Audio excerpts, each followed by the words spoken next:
বন্ধুরা, আপনাদেরকে আজ এমন একটা জিনিস দেখাবো যা দেখলে আপনারা খুব অবাক হয়ে যাবেন।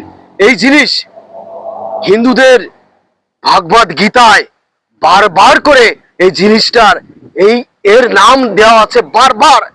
প্রতিটা পৃষ্ঠায় পৃষ্ঠায় যার নাম লেখা আছে সেই রকম একটা জিনিস আপনাদেরকে দেখাবো। চলুন চলুন তাহলে দেখায়।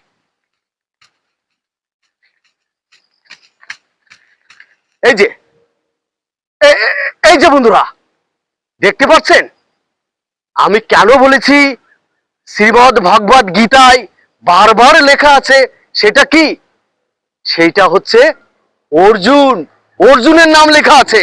আমরা আজকে আসছি অর্জুন গাছের গোড়ায়।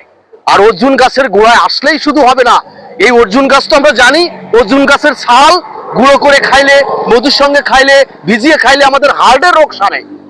কিন্তু অর্জুন গাছেতে এত সুন্দর ফুল হয় কয়জনে বা দেখেছি?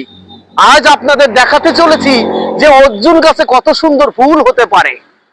আরো একটা জিনিস বলছি, যে উপকারে লাগে, যে গাছ বা মানুষ উপকারে লাগে তার ছাল থাকে না, তার প্রমাণও এই অর্জুন গাছ।